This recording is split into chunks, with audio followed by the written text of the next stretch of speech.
समझदार नन्ही। क्या नाम है? समझदार नन्ही। जैसे तुम सब छोटे हो और तुम सबको भी कैसा बनना है? अच्छा। और अच्छा और कैसा? समझदार। कैसा?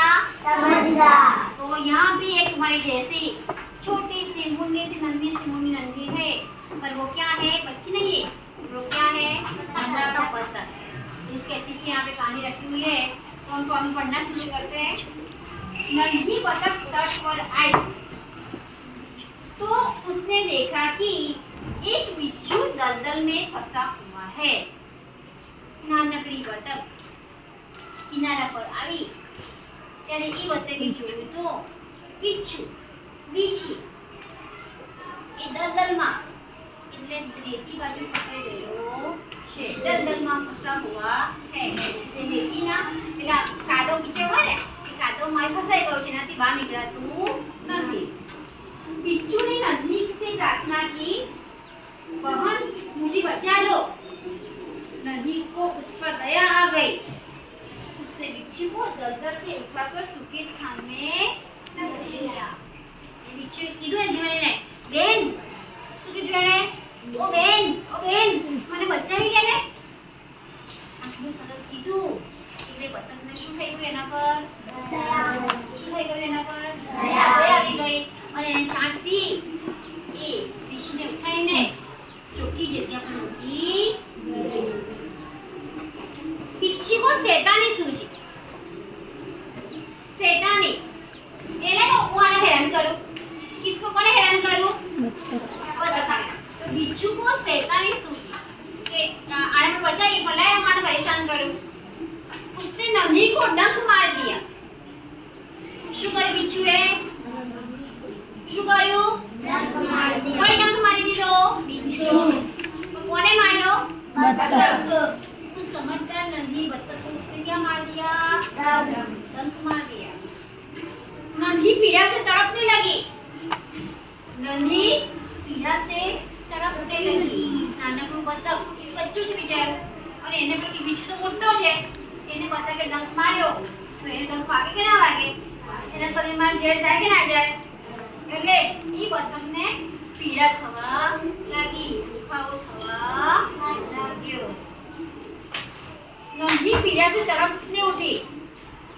उसने बिच्छू से कहा, क्यों भाई तुमने मुझे डंक क्यों मारा?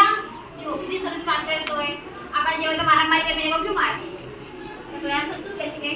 अरे भाई तुमने मुझे क्यों डंक मारा? बिच्छू लापरवाही से बोला, क्या करूं, डंक मारना मेरा स्वभाव है। बिच्छू आम એવું કરું યાર, ડંક મારો તો મારો સ્વભાવ છે। શું કીધું बिच्छूએ? બીજીએ શું કીધું?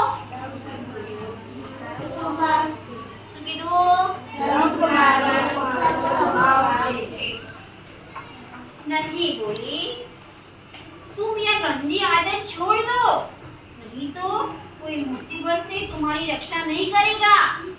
ये શીખવાડી પણ દીધું કે તારી આદત છે સારી છે નહીં, તો એ ગંદી આદત રાખે છે તો તને મુસીબતમાં મુકાઈશ, પરેશાનીમાં મુકાઈશ, ત્યારે તને કોઈ મદદ કરે નહીં। શું કીધું? તું મુશ્કેલીમાં હોઈશ ત્યારે તને કોઈ મદદ કરે નહીં। बिच्छू उसकी बात अनसुनी कहकर आगे बढ़ गया। नन्ही अपनी माँ के पास नदी में चली गई। माँ ने पूछा, नन्ही बेटी तुम कहाँ रह गई थी? એને શિખામણ આપી નન્હીએ, और બીજીએ એની શિખામણ કાને લીધી નહીં। સાંભળીને શું કરવા માંડ્યો? ચાલવા માંડ્યો આગળ ને આગળ, અને ચાલવા માંડતો કઈ વાંધો નહીં। નન્હી પણ એના નદીમાં એની મમ્મી સાથે ચાલવા માટે જતી રહી। એટલે નન્હી રડતી રડતી મમ્મી પાસે આવી। પછી મમ્મી પૂછે છે ને કે બેટા તું ક્યાં હતી? અત્યાર સુધી ક્યાં હતી? नन्ही बोली, माँ एक बिच्छू दलदल में फंस गया था, उसे बचाने में देर हो गई। એને મમ્મીને કહી દીધું કે મારે મોડું કેમ થયું? તો એક વીછી દલદલમાં કીચડમાં ફસાઈ ગયો તો એને હું કાઢવા રહી, એટલા માટે મારે મોડું નહીં। माँ खुश होकर बोली, बेटी क्यों तू पकड़कर बोली दीदी यह तूने अच्छा काम करा। नन्ही बोली